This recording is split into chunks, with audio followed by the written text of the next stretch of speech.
Chapter 7. Mr. Badger. They waited patiently for what seemed like a very long time, stamping in the snow to keep their feet warm. At last they heard the sound of slow, shuffling footsteps approaching the door from the inside. There was a noise as the bolt shot back and the door opened a few inches, enough to show a long snout and a pair of sleepy, blinking eyes. "Now, the very next time this happens," said a gruff voice, "I shall be exceedingly angry. Who is it this time, disturbing people on such a night? Speak up." "Oh, Badger," cried the rat, "let us in, please. It's me, Rat, and my friend Mole, and we've lost our way in the snow." "What, Ratty, my dear little man!" exclaimed the Badger in quite a different voice. "Come along in, both of you, at once. Lost in the snow, and in the wild wood, too, at this time of night? But come in with you." The two animals stumbled over each other in their eagerness to get inside, and heard the door shut behind them with great joy and relief. The Badger, who wore a long dressing gown, and whose slippers were down at the heel, carried a flat candlestick in his paw. He looked kindly down on them and patted both their heads. "This is not the sort of night for small animals to be out," he said. "I'm afraid you've been up to some of your pranks again. But come along, come into the kitchen. There's a first-rate fire in there, and supper and everything." He shuffled on in front of them, carrying the light, and they followed him down a long, gloomy passage that finally led to a large firelit kitchen. In the middle of the room stood a long table. At one end of it, where an armchair stood pushed back, were the remains of the Badger's supper. The ruddy brick floor smiled up at the smoky ceiling. Plates on the dresser grinned at the pots on the shelf, and the merry firelight flickered and played over everything. The kindly Badger thrust the friends down to toast themselves at the fire and had them remove their coats and boots. Then he fetched them dressing gowns and slippers, and he bathed the mole's shin and mended the cut. In the embracing light and warmth, with weary legs propped up in front of them, it seemed to the storm-driven animals that the cold wild wood just outside was miles and miles away. When they were thoroughly toasted, the Badger summoned them to the table. The Badger sat in his armchair at the head of the table and nodded at intervals as the animals told their story. He did not seem surprised or shocked at anything. The Mole began to feel very friendly toward him. When supper was finally finished, they gathered around the great wood fire and thought how jolly it was to be sitting up so late and so full. After they had chatted for some time about things in general, the Badger said heartily, "Now then, tell us the news from your part of the world. How's the old toad getting along?" "Oh, from bad to worse," said the Rat gravely. "Another smash-up only last week, and a bad one.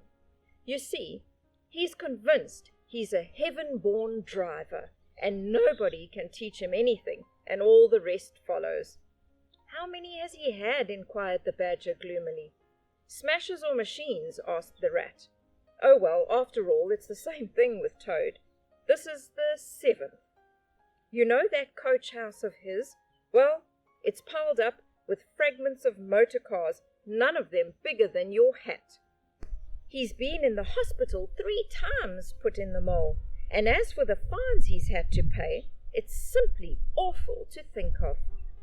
"Yes, and that's part of the trouble," continued the Rat. "Toad's rich, we all know, but he's not a millionaire.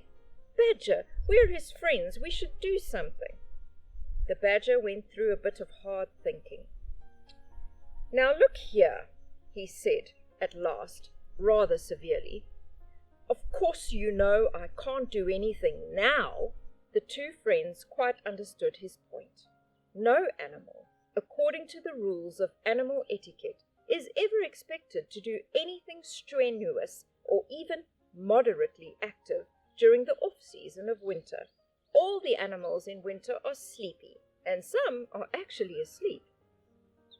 Well then, went on the badger, once the year has really turned, we, that is, you and me and our friend the mole, we'll all take Toad seriously in hand. We'll make him a sensible Toad. Well, you're asleep, Rat. Not me, said the Rat, waking up with a jerk. He's been asleep 2 or 3 times since supper, said the Mole, laughing.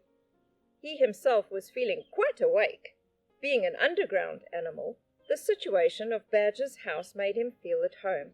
But the Rat, who slept every night in a bedroom with windows that opened up on the breezy river, was not as comfortable with such a dark underground place. Well, it's time we were all in bed, said the Badger, getting up and fetching candlesticks. Come along, you two, and I'll show you where you'll be sleeping. And take your time tomorrow morning. Breakfast at any hour you please. He led the 2 animals to a long room that seemed half bedroom and half loft.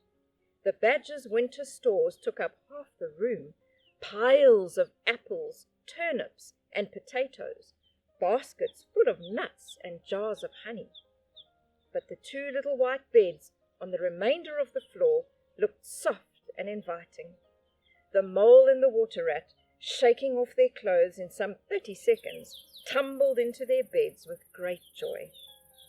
The 2 tired animals came down to breakfast very late the next morning and found a bright fire burning in the kitchen. Rat cut some bacon while the Mole dropped some eggs into a saucepan and warmed the coffee pot over the fire. Badger, having already eaten a hearty breakfast, had retired to his study and settled in his armchair with his legs up. He had a red cotton handkerchief over his face and was being busy in his usual way for this time of year. When the Badger finally entered, yawning and rubbing his eyes, he greeted them in his quiet, simple way. Mole took the opportunity to tell Badger how comfortable and homelike it had all felt to him. Once well underground, he said, you know exactly where you are. Things go on all the same overhead, and you don't bother about them. The Badger simply beamed at him. That's exactly what I say, he replied. There's no security or peace and tranquility except underground. This is my idea of home. The Mole agreed heartily, and the Badger got very friendly with him. But the Rat was walking up and down, very restless. The underground atmosphere was getting on his nerves, and he seemed really to be afraid that the river would run away if he wasn't in his own home to look after it. Come along, Mole, he said anxiously. We must get off while it's daylight. Don't want to spend another night in the wild wood again. You really needn't fret, Ratty, said the Badger calmly. My passages run farther than you think, though I don't care for everybody to know about them. When you really have to go, you shall leave by one of my shortcuts. Meantime, make yourself comfortable and sit down again. The Rat was still anxious to get home, so the Badger, taking up his lantern again, led the way along a damp and airless tunnel for a weary distance that seemed like miles. At last, daylight began to show itself through tangled growth overhanging the mouth of the passage, and the Badger, bidding them a hasty goodbye, pushed them through the opening and retreated. They found themselves standing on the very edge of the wild wood. Rocks and brambles and tree roots lay behind them in tangled heaps. In front of them was a great space of quiet fields, hemmed by lines of hedges, black on the snow. And far ahead was a glint of the familiar old river. Pausing there a moment and looking back, they saw the whole mass of the wild wood, dense, menacing, grimly set in vast white surroundings. They turned and headed swiftly for home, for firelight and the familiar things it played on, for the river that they knew and trusted in all its moods.